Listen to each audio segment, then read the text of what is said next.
Hello, good evening and welcome to News 360 live from our studio here at Adesanwe Kanda in Accra. I am Martin Asiedu-Dartey. And I am Ayisha Yakubu. Coming up, the headlines. News 360 Headlines is brought to you by Flamingo Paint, Pepsodent Charcoal and Pepsodent Herbal, EcoBank. Residents of Binyiri fleeing conflict area die in canoe accident as NADMO undertakes rescue operation.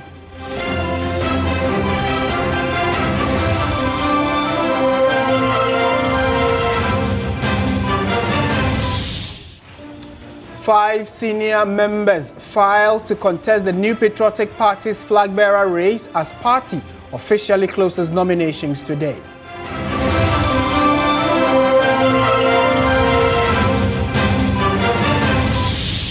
Also coming up, High Court dismisses application filed by Action People's Party against the Akwetia by-election slated for September 2.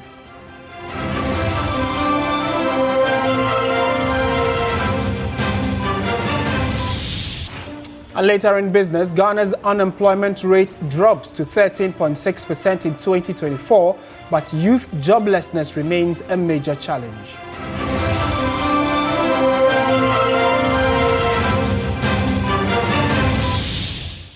On the international front, Russia launches second biggest air assault of Ukraine war, killing 19 and damaging EU building.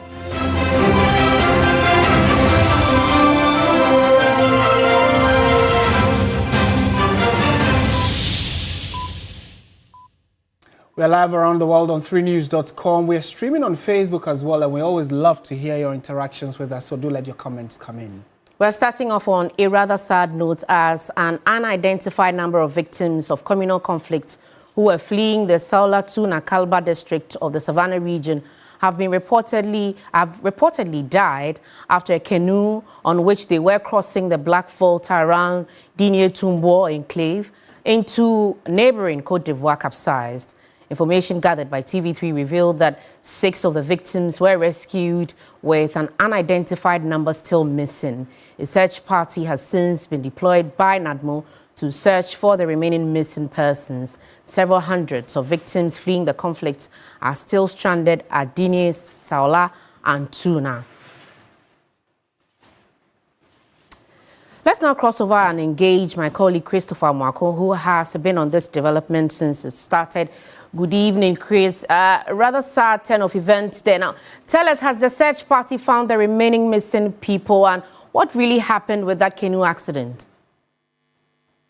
Yes, so Ayisha, as it stands now, we are yet to hear from the search party whether or not they've been able to find any of the missing persons in that canoe accident at Digne-Tumbo in the Saula-Tuna Kalba district. So what happened is that you know that most of the people are fleeing the conflict zone, and some of them, as we reported from the day one of the incident, that most of them are crossing into neighboring La Côte d'Ivoire, and others are making their way to the Sola, Bole, and the Tuna enclave. And so these persons who were trying to cross to the other aspect, as a result of the anxiety and the fact that they were in a rush to cross to the other side, most of them boarded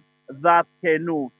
In fact, we are told that it was heavily overloaded, and so on their way across the Black Volta, the canoe capsized, and as we speak, only 6 persons on that canoe have been rescued. The remaining, we don't even know the number that were on board that canoe, and so we cannot tell how many of them are yet to be found. Very sad situation there. As we speak, hundreds of them are still at the Digne-Tumbo river bank waiting to cross. But because of what happened, because of the earlier incident, the people do not want to cross again. Ayisha, let me also say that as a result, even before the spillage of the Bagui Dam, these rivers were already overflowing their banks. And so the pressure on the rivers are high.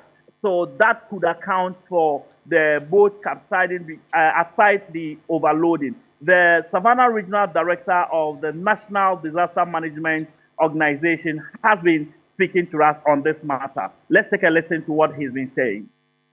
We also picked that piece of information regarding the capsize of the boat on the Black Volta at the far end border between Ghana and Ivory Coast, and the anxiety of the people to cross over because they think they were not safe here at the border area. And so picking that information, we realized that we needed to verify the authenticity of that kind of information as to whether that is true or not. The fact of it is that we are aware that there is a camp over there where some other persons have gathered and are trying to cross over to Ivory Coast from the Ghana-Ivory Coast linkage. You know, we just share, it's just the river that separates Ghana and Ivory Coast from that enclave. And so we are trying to see. But per our information, they were able to rescue just about 4 or 6 people, and the rest of the people, they are still searching for them. Do we know the number of people? No, as of now, we don't know the number. We don't know the number because, you know, in this kind of situation, everybody wants to cross. And so even when the boat was full, according to our sources, even when the boat was full to its capacity, others were still boarding the boat. And that is what might have caused the accident. That's very, very unfortunate. Hopefully, the remaining missing persons will be rescued soon as well. But earlier in the day, you reported about the health risk of the victims of the conflict, the people that are camped in Saula. What more can you tell us about this? Yes, Ayisha, some relief for them in the interim because the Ghana Health Service has come to establish an emergency health post here at the Solar Police Station, where hundreds of the displaced victims of that conflict are pitching camp. They are running a 24-hour services for these displaced victims who are camped here. Now, they have clinicians, they have other critical health staff positioned here. There is also an ambulance dedicated to this particular camp, such that when they have issues that are very serious and needed other attention, they will have to transport them to the Solar District Hospital. And so that is what is happening now. Some relief, of course, but the major challenge still remains that issues of sanitation, issues of water, issues of hygiene is still a challenging situation for them. Let's take a listen to the Savannah Regional Director of the Ghana Health Service. We have our team on the ground. We have clinicians who are taking care of the sick and also triaging the people. We have nursing mothers, pregnant women, children, disabled people, and people are already coming with uncomplicated malaria and other ailments that we are treating. We have an ambulance on standby where the critically ill are moved to the hospital. The major concern here is wash facilities. Currently, we don't have a toilet facility, so they are forced to do it around the camp, which is not good because it poses a hazard. So we are collaborating with NADMO, the assembly, to get mobile toilets so that they'll be able to do it dignified. They'll have dignified way of managing their waste. We are anticipating that as the day comes on and more people will move in, so we want to make sure that we are ready to manage them as the numbers increase. We are here, so far as the people are here, we are going to be here 24 hours to make sure that their health care is taken care of. Chris, before we let you go, briefly tell us how security is looking like in the area. Just break this that right now, in the last 30 seconds, a police vehicle just arrived at the police station, and I'm reliably informed that one person has been picked up in connection to this conflict. According to a police source who just gave me this information, that person, while they were on patrols in that area, was in the bush and firing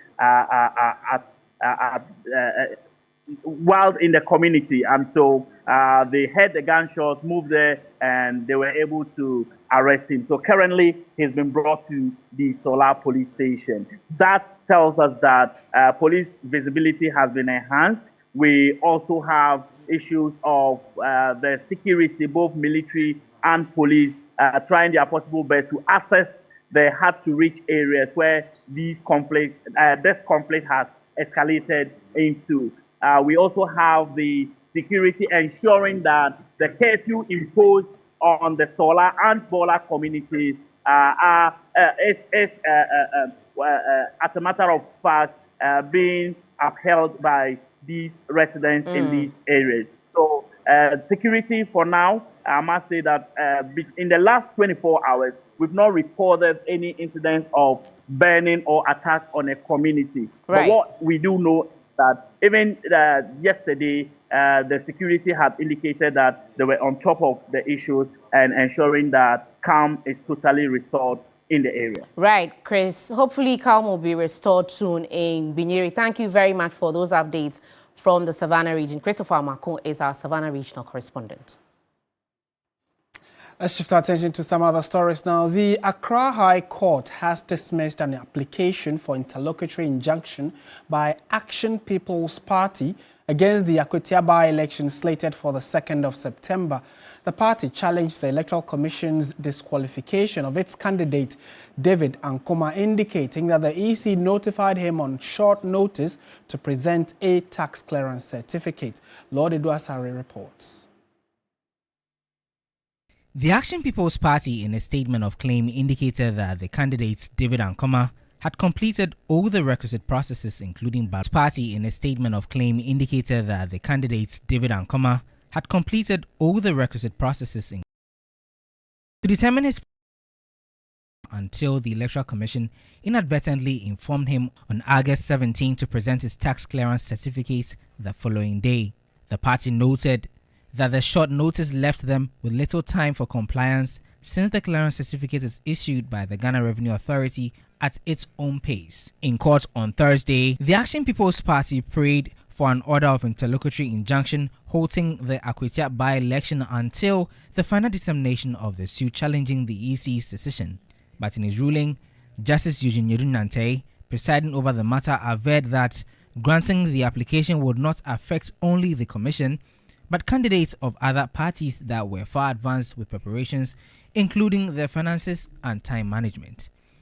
The court also held that the financial losses claimed by the applicants could be adequately compensated with monetary damages by the Electoral Commission. Reacting to the decision of the court, founder of the Action People's Party, Kenneth Nana Kwame Asamoah, expressed his dissatisfaction. We need to deal with the case in front of you. But talking about the other contestant that they have also spent money, that is out of my concern. My concern is the law. We need to deal with the law. Am I qualified to contest? Have I done everything possible to contest? Have I submitted all the documents to contest? That is the case before the judge. So if the judge make a ruling and concerning other political parties and republics, therefore my interest, why is my interest in the republic then? He further averred that the party would take a decision on which of the political parties they would support. Definitely, we will. Take a decision on which of the political parties they would support. Definitely, we will. Ballots to make it. From tomorrow going, the party will make a decision and see which political party we should throw our way behind. The Akwatia by-election will take place on September 2. Lodi Rasari, TV3 News, Accra. Now let's go to one of the topical issues that have happened in the last 48 hours, I should say. So, the New Patriotic Party, the main opposition party in the country's presidential elections committee, is assuring of a fair and transparent process. 5 aspirants have so far filed to contest the flag bearer elections at the close of nominations. They are promising to help the NPP recapture power in 2028. Values that must necessarily lead us into a new era of renewal and hope. I'm here once again because I believe deeply in the need to restore our cherished values of service, sacrifice, and selflessness back into our party. I envision a Ghana that is economically robust, resilient, fiscally responsible, socially cohesive, and fully accountable to the citizen. The addiction factor is real. We are going to do what people never imagined will happen in this country. A young man who grew up literally in a cocoa farm with uneducated parents became the minister for education when his parents were not educated. That is what I believe is the Ghanaian dream. Opportunity for every youth who is listening to me today, every child listening to me today, for you to know that your better days are ahead of you and not behind you. Do not despair. My supporters, north to south, east to west, must shy away from comments and commentary that smears individuals and ultimately affects the fortunes of our party. To win in 2028, we must not just talk unity, we must live it. The repeated attacks by our own party folks on one another is absolutely unhelpful. What we say against each other, the NDC will use against us in 2028. I am pleading with you to vote for Kennedy Japan, because in the bus, chop bus, truck, or wherever you go, market, Ghanaians are crying for Kennedy Japan to leave this country. So don't listen to anybody who will come and intimidate you because of his own selfishness. Right, so let's try and get some perspective on how all of this has played out and how the future is looking like for the party. Dr. Joshua Zato is a political analyst. He's joined us via phone for a quick chat. Doc, good evening and thank you for your time. Dr. Zato, can you hear me? Right, so we seem to be having a slight connection challenge to Dr. Zato's line. But clearly, from the videos we played, it gives an idea of who the front runners are or the key contenders are. Now, these gentlemen on your screen now have been able to file successfully, and it means that the battle lines are drawn. So we'll talk about them, or I'll run through them while we try and get Dr. Zato on the line. All right, so he's joined us. Doc, I was asking that, first of all, in terms of those who have filed, the 5 gentlemen who have successfully filed to contest, will you say that these are the best hands available within the fold of the NPP to recapture power in 2028?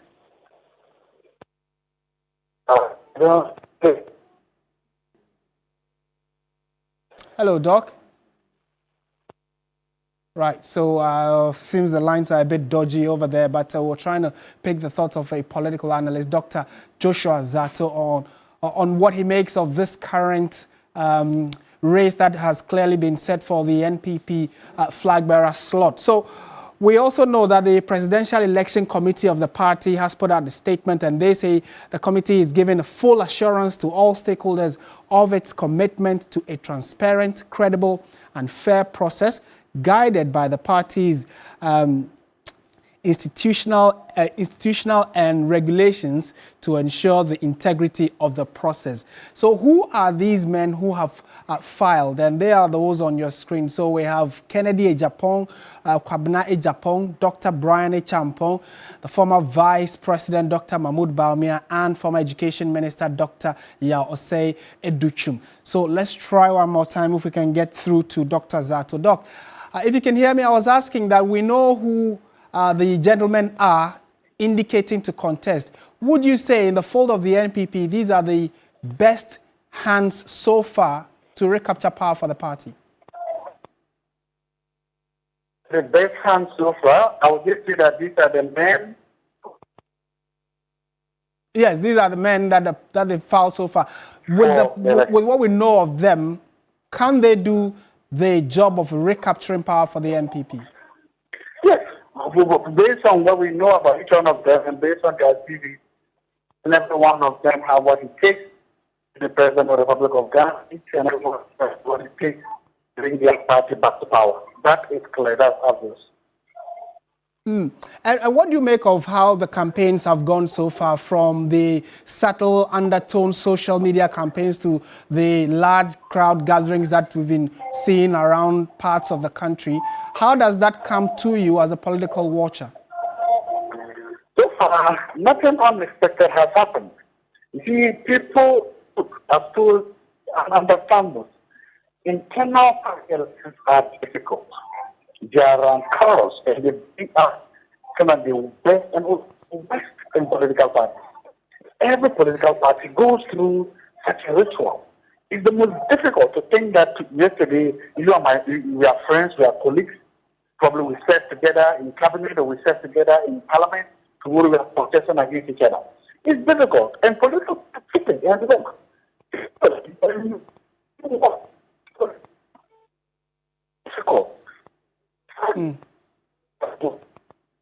Right. Unfortunately, the connection to Dr. Zato is not favoring us, but I would have to leave it here for now. Certainly, it's a conversation that in the coming days, your election command center will pay particular attention to. Doc, thank you so much for at least making the effort to speak to us.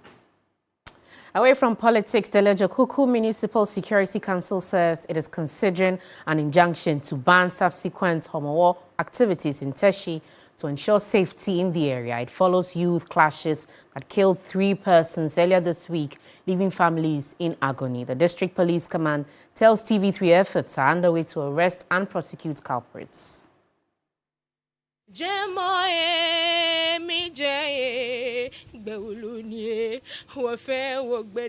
She sings not from joy but out of pain.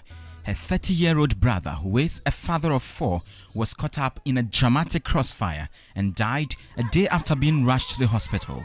I had a call from my brother's friend that my brother is not well. He's been admitted at the hospital. So I was thinking it's because of the cold he's having. When I got to the hospital, they told me my brother was shot 3 times in the abdomen. I was like, how? What happened? Despite doctors' assurances, early Wednesday, Augustina and her family's fears were confirmed. Their relative passed on. What I was hearing all over the place was, and this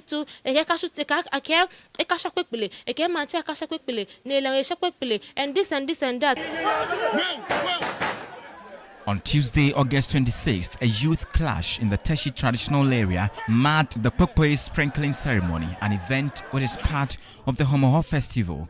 That activity is believed to promote communion between the living, the dead, and the ancestral spirits. The paramount chief of Teshi, who is Ni Akomfra III, went to sprinkle his Kpekpele at the shrine called Manjano. So he did his sprinkling and then later on retired to the palace, leaving his supporters outside. Ni Jata, who is the Atofoche of Teshi, has to take his turn to sprinkle the Kpekpele.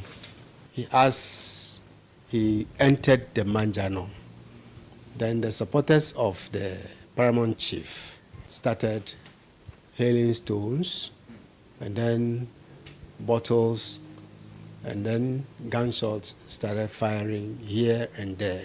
We put some measures in place. Unfortunately, it has not worked. So we'll still go back to the drawing board and then try as much as possible to engage all the stakeholders extensively to ensure that at least this thing become a thing of the past. This is one of the shrines where some of the authorities were expected to sprinkle the Pokpoe as part of the festivities, but that could not happen because at least two factions, as of now and as we know, were in disagreement over that exercise. And so we understand that one group was at this side firing gunshots, and then you had another group which was at this side as well firing gunshots. The understanding we have right now indicates that 3 of them have passed on. The police and the Municipal Security Council are planning to ban all subsequent activities marking the Homoho Festival in the area. We will proceed and then go for the injunction, all right? But if they defy the injunction order, we will provide security. So we want to see some kind of decorum before, yes, we allow them to carry on. The calls for peace in the area have been strong. Chief of Staff, Majele, 20,000 Ghana cedis. The Chief of Staff, Julius Debra, after a 20,000 cedis donation to support the festival, also urged residents to be united. Families of the deceased are demanding justice. Of course, I want justice to be served because my brother is a good person. Homoho is a festival. It is not a battlefield. And therefore, they should desist from all kinds of violence during Homoho. Atomi Christian Yale, Minwe Kenje, Teshimami, TV3 News. Okay, we are staying in the Greater Accra region because the regional minister, Linda Oklu, has issued a stern warning to metropolitan, municipal and district assemblies in the region over worsening sanitation conditions and lapses in administrative discipline. Speaking at an accountability engagement with all MMDCEs and their management teams, the minister expressed deep concern about the deteriorating state of sanitation in Accra, stating plainly, here's a quote, "I am disappointed in your performance in the fight against poor sanitation." I'm extremely disappointed with the level of inefficiency and complacency being exhibited by some of our chief executives. At this stage, excuses are nothing but an embarrassment to the people we serve. In a bid to improve street lighting and enhance public safety, Linda Oklu announced the acquisition of 3,000 street lights, with each MMDA set to receive 100 units. She ordered that all lights be installed within 2 weeks. We have secured 3,000 street lights and every MMDA will receive 100 pieces. You have 2 weeks only to ensure that every single one of those lights is fixed. Beyond sanitation and infrastructure, the minister also addressed issues of administrative protocol and professionalism. She cautioned against the misuse of personal assistants. Despite having every opportunity and every resources, such as the sanitation component of the DACF, many assemblies have simply refused to act. She further criticized the politicization of local governance spaces. To reclaim encroached lands and restore urban order, the minister concluded by announcing intensified enforcement actions in the coming days. Some MCEs and DCEs assured the minister of total compliance. In all the years before we took office, these YEA beneficiaries were the ones sweeping, but we have to wait for the common fund to be approved, so that we can also recruit new sweepers. As we speak, we are done in Ablikmano, for instance. We've recruited about 50 sweepers who will be sweeping the principal streets for us. So I hope once the operation starts, it will ease the problem of the debt we see on our principal road. By next week, some of the areas, especially in Medina, will be cleared, and then the other areas that she also mentioned will also be cleared. The issue is that people feel that because for the past several years, this Zoom Lion has taken over the job of cleaning our areas. People felt that it is the job of the Zoom Lion workers, and for that matter, anything concerning sanitation is not their issue. The meeting formed part of ongoing efforts to enforce accountability, restore discipline, and ensure effective governance across the Greater Accra region. And now, the European Union says it will continue to support Ghana's development agenda with expert training for its human resources at a ceremony to orient some 30 Ghanaian scholars set to pursue higher education in Europe via the Erasmus Plus scholarship program. The Commission also pledged further collaboration towards skills development. The ceremony brought together dignitaries, scholars and stakeholders in the education sector and the youth and development sector. The EU ambassador to Ghana took the opportunity to shed light on the Erasmus Plus program, describing it as a gateway to academic excellence, cultural exchange and future leadership. He urged the scholars to strive for excellence with the vision of one day becoming ambassadors themselves. Since 2014, it is no less than 2,780 Ghanaian students and higher education staff that enjoyed credit mobility opportunities under Erasmus Plus program. This program, together with the Erasmus Mundus Joint Masters, is more than an academic scholarship. It is, as I alluded to, a bridge that connects different cultures, different ideas, different people across the world, especially between Ghana and the European Union. The Minister for Youth Development and Empowerment emphasized the ministry's commitment to supporting the Ghanaian youth and advised the awardees to take full advantage of the opportunity.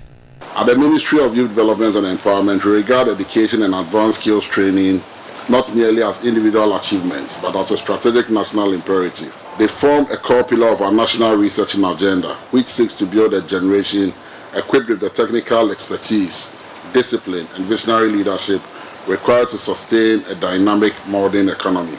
The Deputy Minister for Education, Dr. Clement Apak, urged the students to return with skills and knowledge to support national development. As you are going to go to these countries to study, clearly you would face some challenges, but that is part of the learning experience. You have heard testimonies from your senior colleagues who have been there and they are back. And it's my expectation that you would also come back. One of the award recipients expressed gratitude for the opportunity. I applied some year and I was rejected, but I applied again, and I'm so excited that by God's grace I got this opportunity, a second chance. The Erasmus Plus program continues to build bridges between Ghana and the world, one scholar at a time. In more news tonight, the Ghana Publishing Company Limited has officially launched a nationwide public education campaign, the Gazette 360. This initiative is designed to increase awareness and understanding of the Ghana Gazette, which is the official journal of government and legal notices. Ghana Publishing Company Limited is mandated by law to print and publish the Ghana Gazette and other governmental and legal publications. The Gazette 360 initiative aims to promote transparency, strengthen governance, and ensure that the public understands how to use the Gazette as a trusted legal reference. Managing Director of GPCL, Nanakwesi Boate Esquire, said that Gazette 360 will make the Gazette more accessible to citizens, institutions, and businesses, and see to it that anyone who falsifies the Ghana Gazette will be punished. My attention is on making sure that we all understand in this Gazette 360 campaign that the Ghana Publishing Company is waging war against people who consistently want to either pirate or falsify the Ghana Gazette. He also emphasized that the Ghana Publishing Company now runs a 24-hour service, hence a Gazette can be received in about 24 hours. Ghana Publishing has started 24-hour economy and we are doing 24-hour service. It is the reason why you get your Gazette now faster. It is the reason why those times when people had to wait 8 weeks to get a Gazette, and therefore they went to Goro Boys in the hope that they will get it faster. So people's excuses were that if we come to Ghana Publishing, we never get the Gazette. So I go to the man by the roadside, he can do it for me in a week. Of course, you got it in a week because he got you a fake. Now you can get a gazette within 24 hours. We can get it for you in 3 days. We can get it for you at the longest in 3 weeks.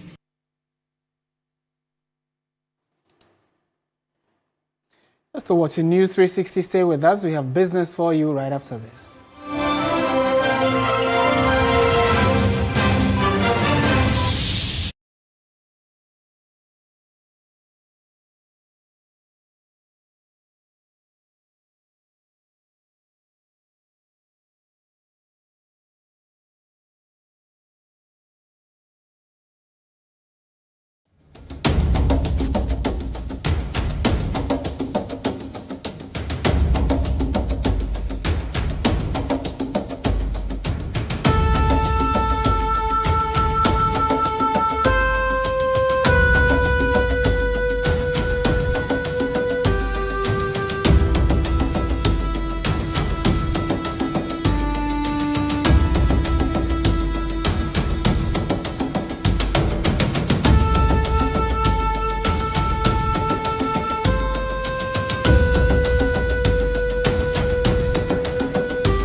Perfume.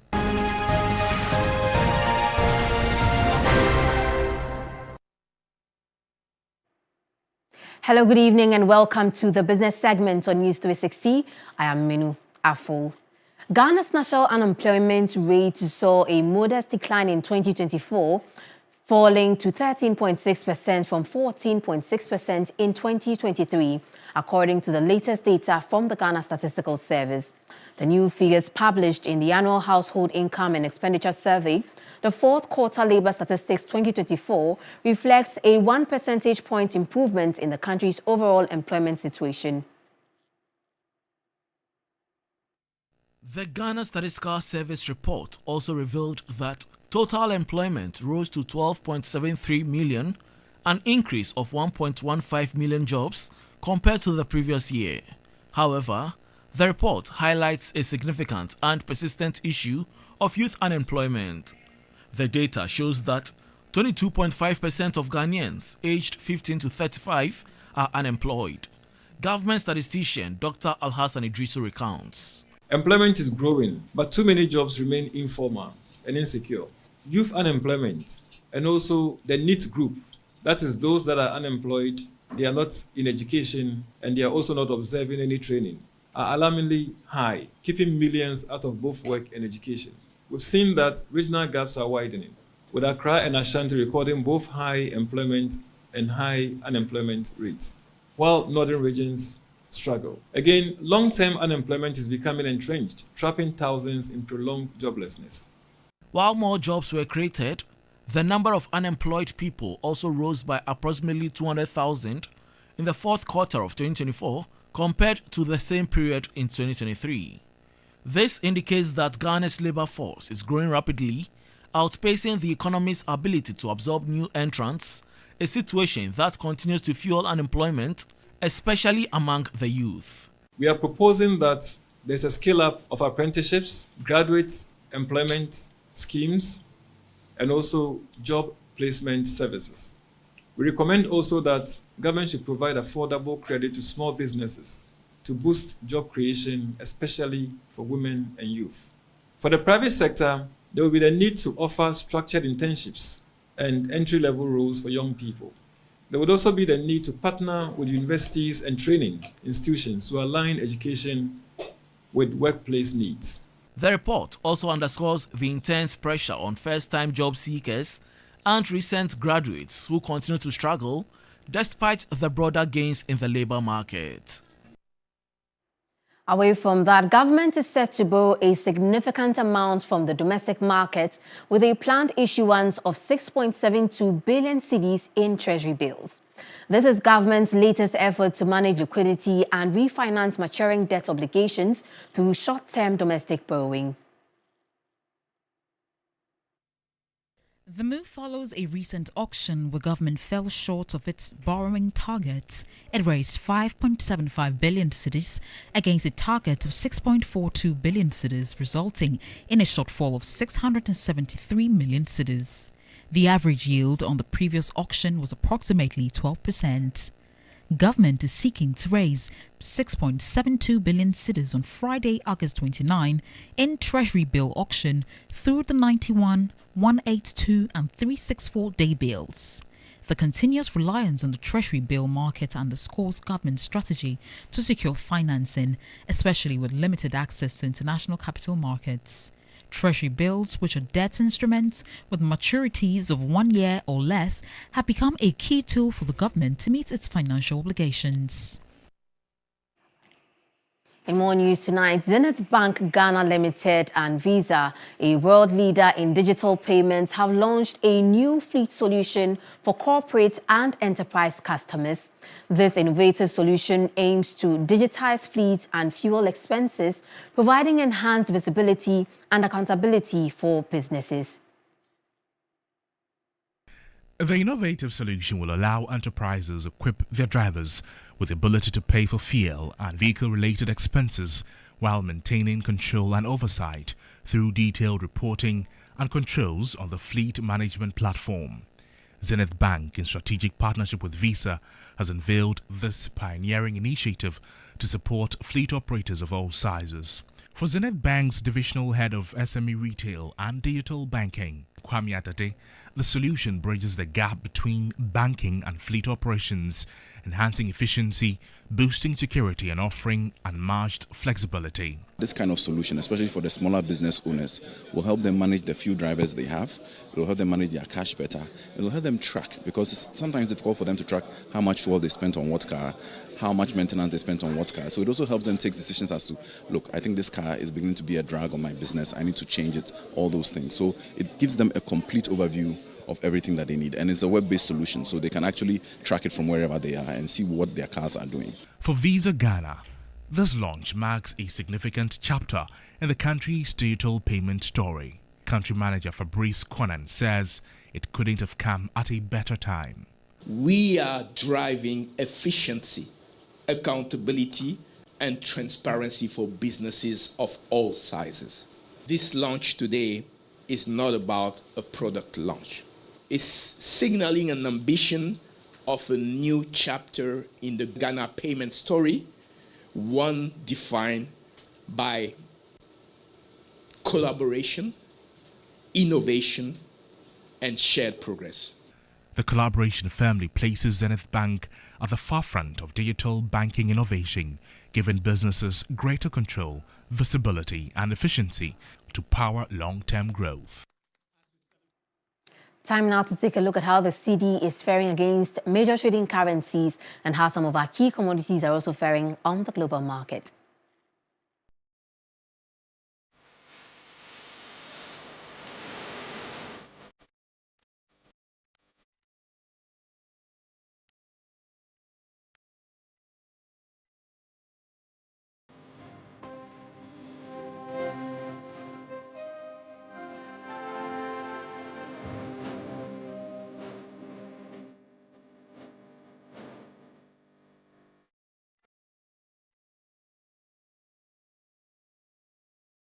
And that's it for Business Tonight on News 360. I am Menu Afo. Stay with us. Sports News comes up next.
Reporting from the Takoradi Market Circle, from the heart of the Upper West Regional Capital, from the heart of the Ashanti Kingdom, reporting from Sunyani, from the Central Business District of Navrongo.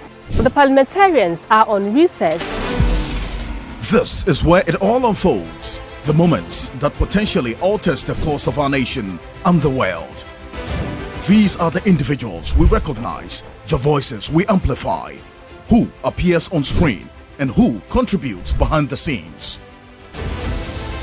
With professionalism at our core, we bring you news you can trust, impact journalism that makes a difference.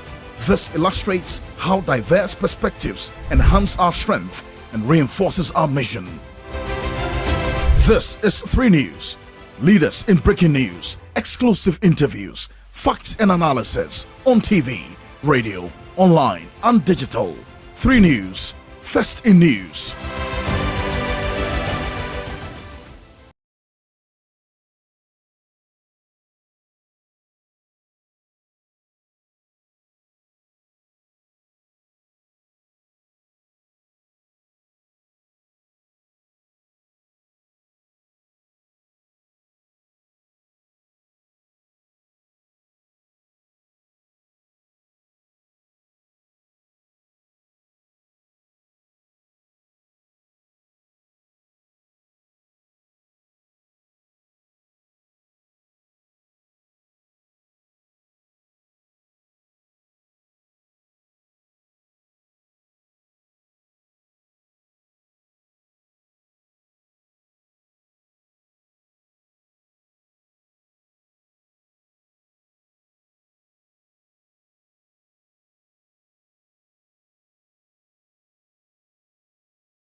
Hello, good evening, and welcome to the sports segment here on News 360 with me, Oreku Ampofo.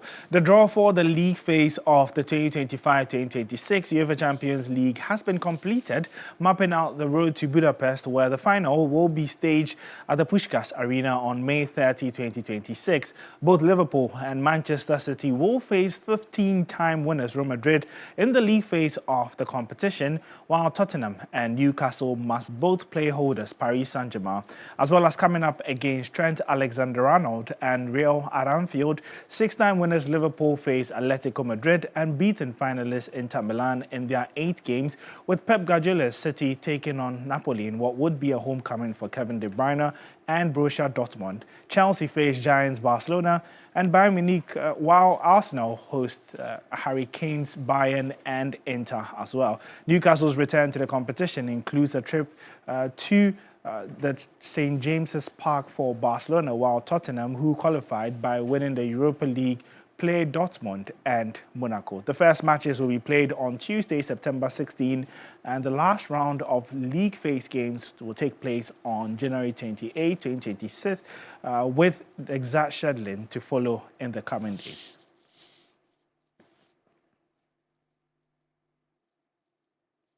Well, the UEFA Champions League stage draw did deliver some fireworks, especially for Ghanaian football fans. It's a mouth-watering prospect with a number of key fixtures to keep an eye on. There's more in the following report. The headline fixture sees a North London reunion between Black Stars duo Mohamed Kudus and Thomas Partey as Tottenham Hotspur take on Villarreal. Partey, once a midfield anchor at Arsenal, will return to familiar turf, but this time in yellow, aiming to outshine his international teammate. Kudus, back on the Champions League stage for the first time since 2023, has unfinished business. Elsewhere, Inaki Williams leads Athletic Club into their first Champions League campaign in over a decade. But the road ahead is treacherous.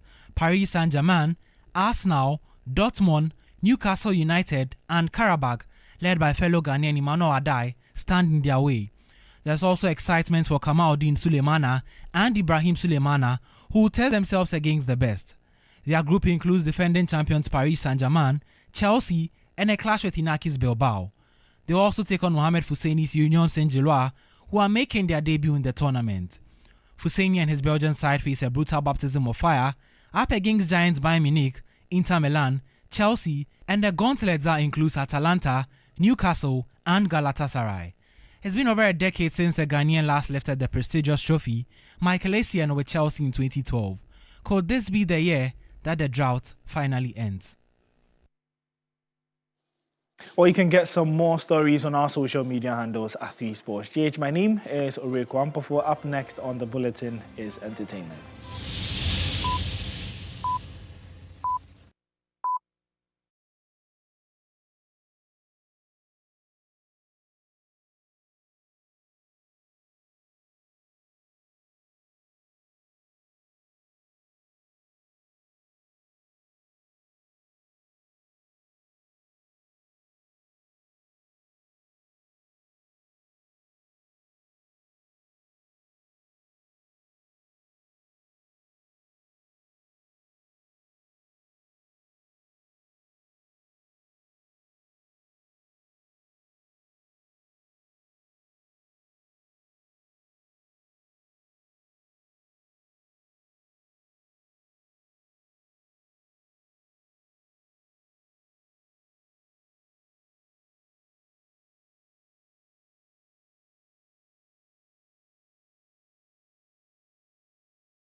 GTP, Lifestyled. And Napa Foods, Heaven Black Insecticide Spray and Coil. Powered by 3 Entertainment.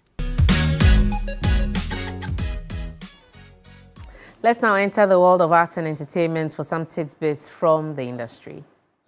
A ban on noise making came into force across the entire La Traditional. The La Traditional Council has reaffirmed its ban on noise making and cautions public ahead of Daddy Lumba event.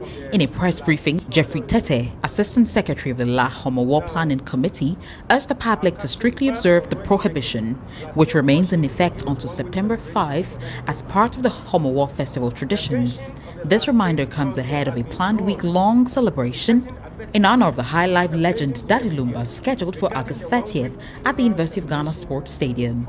The council made it clear that a noise ban applies to this and all other public events during the period, emphasizing the customary laws must be fully respected. The La State Council, therefore, cautions all persons, families, groups, and organizers against any attempt to hold or facilitate such funeral-related events within the La Traditional area during the ban. Any such planned activity must be postponed, rescheduled, or cancelled outright. The La Traditional Council has called on event organizers and the general public to cooperate, ensuring that cultural practices are upheld without exemption. Let it be made clear that there shall be no compromises whatsoever in enforcement of this directive. This will be done without fear or favor. Ghana is shining bright on the continental stage as music heavyweights Amare, Molly, Wendy Shea and Black Sharif have earned nominations for the 2025 All Africa Music Awards, AFRIMA. The prestigious event, which celebrates musical excellence across the continent, is set to take place later this year in Lagos, Nigeria.